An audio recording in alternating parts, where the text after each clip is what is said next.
இன்றைக்கி நாம் கஞ்சி மாவு எப்படி செய்கிறதுன்னு பார்க்கலாம். வீட்டிலையே கஞ்சி மாவு தயாரிக்கலாம். புழுங்கரிசி தேவையான பொருட்கள்: புழுங்கரிசி 1/2 கிலோ, சம்பா கோதுமை 1/2 கிலோ, பொட்டுக்கடலை, ராகி தனித்தனியாக இருக்குது, வாங்கி வச்சுருக்கோம். இப்போது ஒவ்வொன்றா இதை வறுக்கணும். ஃபஸ்ட்டு புழுங்கரிசியை நல்லா இப்படி சிவப்பாக வறுத்துக்கணும். நல்லா சிவப்பாக வறுக்கணும்.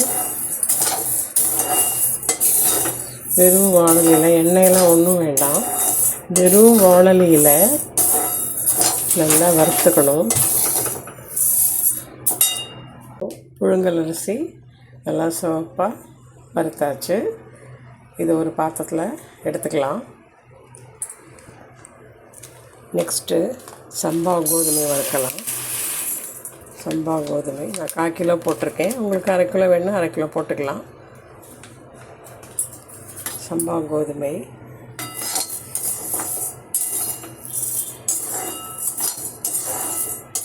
கொஞ்சம் நல்லா வறுக்கணும். இது கொஞ்சம் லேட்டாகும் வறுபடுறதுக்கு.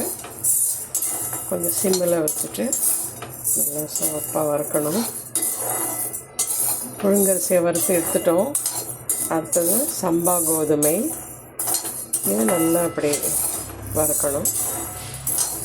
வெறும் எண்ணெய் எதுவுமே விட வேண்டாம், வெறும் வானலியில் வறுத்துக்கணும். நல்லா அப்படி வறுத்துக்கணும்.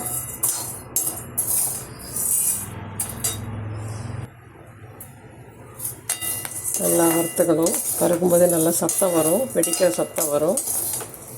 நல்லா வறுபடணும். கொஞ்சம் சிவப்பாக வறுத்துக்கலாம்.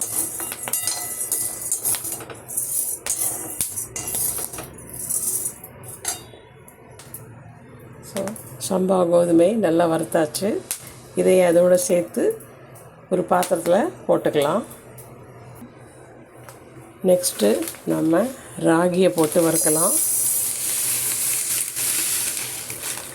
ராகி ரொம்ப நல்லது உடம்புக்கு, சுகருக்கெலாம் ரொம்ப நல்லது, சத்தான உணவு. காலை வேளையில் ஈஸியாக நம்ம கஞ்சி போட்டு சாப்பிட்றலாம்.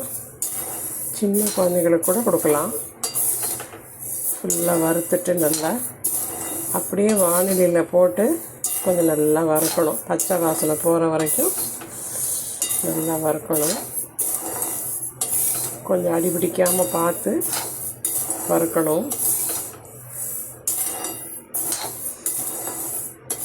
ராகி ரொம்ப நல்லது. ராகியும் புழுங்கரிசியும் கொஞ்சம் கூட போட்டுக்கலாம்.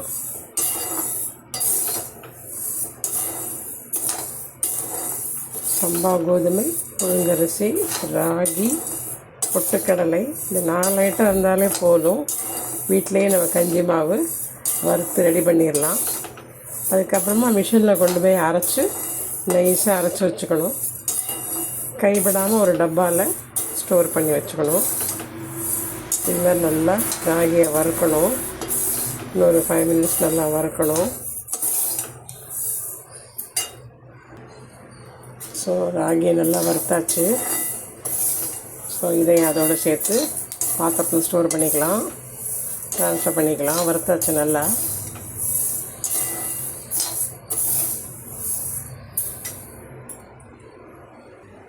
ஸோ வறுத்ததெல்லாம் ஒரு தூக்கில் போட்டாச்சு. இப்போ நெக்ஸ்ட்டு பொட்டுக்கடலை,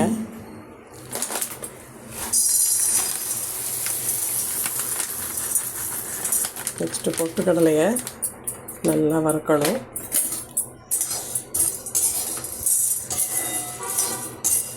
ஸோ வறுத்ததெல்லாம் இதில் போட்டு வச்சிட்டோம். புழுங்கரிசி, ராகி, சம்பா கோதுமை 3 வறுத்தது இதில் போட்டிருக்கோம். நெக்ஸ்ட்டு பொட்டுக்கடலை, இதையும் நல்லா வறுக்கணும். பொட்டுக்கடலை ரொம்ப நல்லது, சின்ன குழந்தைங்களுக்கு கொடுக்குறதுக்கு ஈஸி. இந்த கஞ்சி மாவு சீக்கிரமாக செய்திடலாம். காலையில் குழந்தைங்களுக்கு ஈவினிங் வந்தபோது கூட கஞ்சி போட்டு கொடுத்துடலாம். கொஞ்சம் பசி நல்லா அடங்கி இருக்கும். குட்டி குழந்தைங்களுக்கு கூட கொடுக்கலாம். பொட்டுக்கடலையை நல்லா வறுத்துப்போம். நல்லா வறுக்கட்டும். பொட்டுக்கடலை நல்லா வறுத்தாச்சு. பாருங்கள், நல்லா சிவப்பாக வறுத்தாச்சு. நல்லா அப்படியே வறுத்துக்கணும் பொட்டுக்கடலை. பாதாம் வேணும், ஒரு 4 பாதாம் சேர்த்துக்கலாம், இல்லை வேண்டான்னு விட்டுறலாம். இந்த 4 ஐட்டமே போதும், உங்களுக்கு நிறைய கஞ்சி மாவு கிடைக்கும். நல்லா 1 மாதத்துக்கு மேலே வரும் இது. ஸோ இது ரெடி ஆகிடுச்சு. பொட்டுக்கடலை நல்லா வறுத்தாச்சு.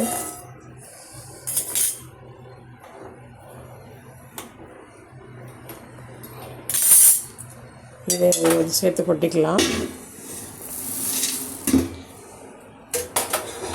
ஸோ எல்லாம் வறுத்தது பூரா இதில் போட்டாச்சு.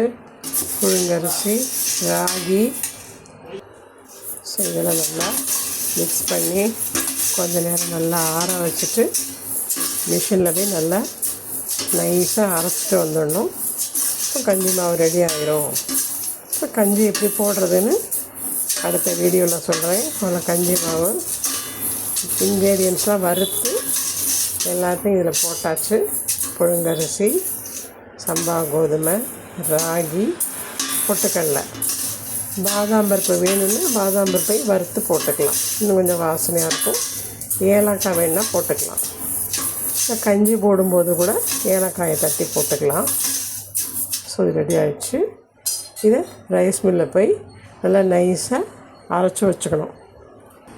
ஸோ வீட்டிலையே ஹெல்த்தியான மிக்ஸு, கஞ்சி மிக்ஸு ரொம்ப நல்லது உடம்புக்கு.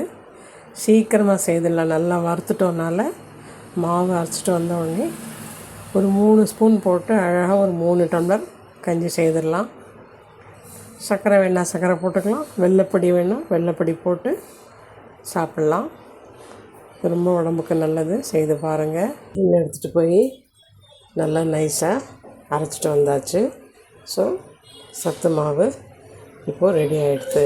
இதை நம்ம மார்னிங்லேயோ ஈவினிங்லேயோ வெந்நீரில் மிக்ஸ் பண்ணி அடுப்பில் வச்சு கொஞ்சம் கொதிக்க வச்சு காய்ச்சி தேவையான அளவு வெள்ளைப்பொடியோ சர்க்கரை பொடியோ போட்டு கொஞ்சம் பாலை விட்டு குடிக்கலாம். ரொம்ப டேஸ்ட்டாக இருக்கும், பசி அடங்கியிருக்கும், உடம்புக்கு ரொம்ப நல்லது.